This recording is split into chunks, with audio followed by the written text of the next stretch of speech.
This will be a day long remembered. Now I am the master. Welcome to another episode of Legends and Theories, and welcome to my review of the DCEU origin films. I'll be reviewing the films Wonder Woman, SHAZAM, and Aquaman. And with it, there will be obviously spoilers, so if you have not seen any of these films yet, don't watch it, because honestly, I'm not going to remember to put in time codes for when each movie comes in, but since they're all a few years old, you should be fine. And going into the first film, which is Wonder Woman, I think that this is probably the best of the three. And although it is really good, it does have a few problems with the ending, although that was forced in by the studio.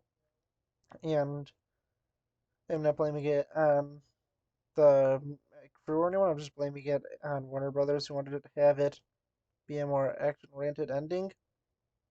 And I think the original thing they had, which is, I believe, just Ares wasn't there, and this is just all people being, well, bad people.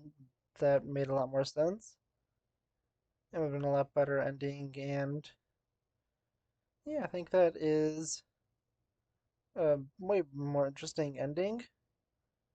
I really did enjoy it, and yeah, I think that it's a good film overall. You have some great stuff, like Wonder Woman and Steve Trevor's relationship are great, and just looking at it, there's just so much fun stuff that happens in it. I really enjoyed Wonder Woman, and you get some great stuff with World War One, and that's something you typically don't see in movies. Typically, they just go with World War Two, and well, this does have a lot of parallels to the first Avenger. I still think that it's unique enough, and I definitely do enjoy it, and it's a lot of fun, and everyone has a great relationship together. Moving on to the next film, we have Aquaman, and with this, I'm not taking into consideration anything with Amber Heard or anything. I know she's extremely controversial, but as I said with films like The Avengers, I am not going to be looking into how controversial people are behind this. I'll only be looking at the quality of the movie as a whole. So I do not want to be getting political in the comments or attacking the movie saying that it's terrible just because of an actor, because I think it's unfair to everyone else in the film to be not watching it over an actor or director's actions. So, going into this film, I think that it is a really good film, and I really did enjoy it. It's a barely similar concept to Black Panther, and although we know this can anger a lot of people, I did enjoy this one a lot more than Black Panther because I feel like, although Black Panther is a great film, this one's definitely a more enjoyable story with us having an underdog here who's trying to take over the kingdom instead of it being the reverse. In Black Panther Wars, the underdog who takes over and is the villain. And yeah, with this, it's a really interesting story. I think that Ocean Master's a decent villain, although Black Manta is a great one and is definitely one of my favorites from the DCEU.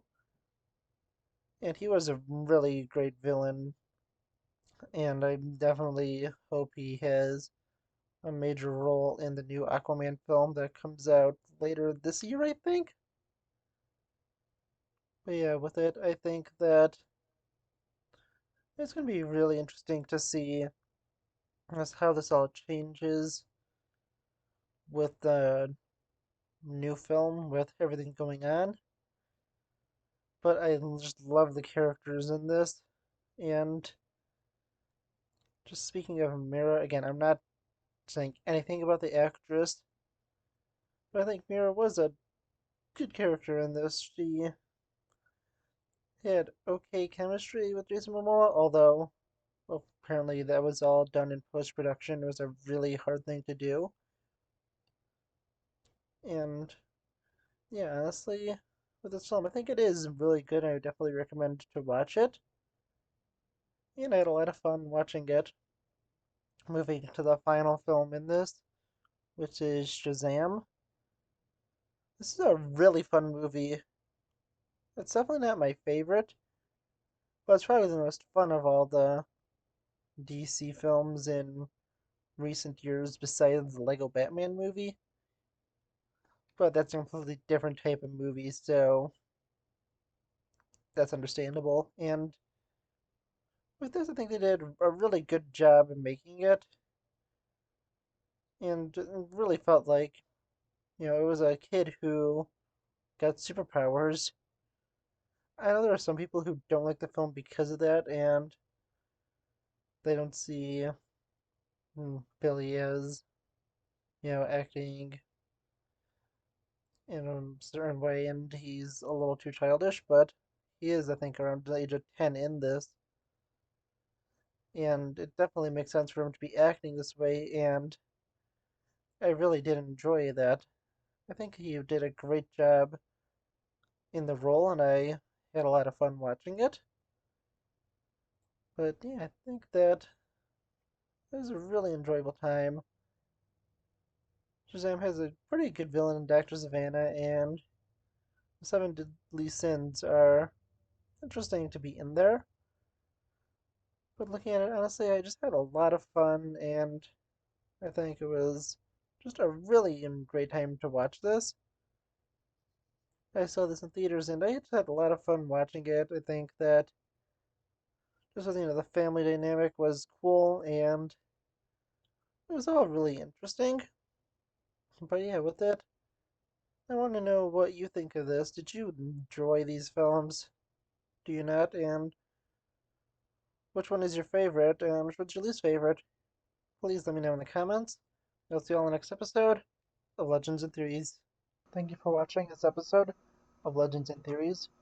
Please subscribe, like the video, share the video, leave a comment, check out the video on screen, and may the Force be with you.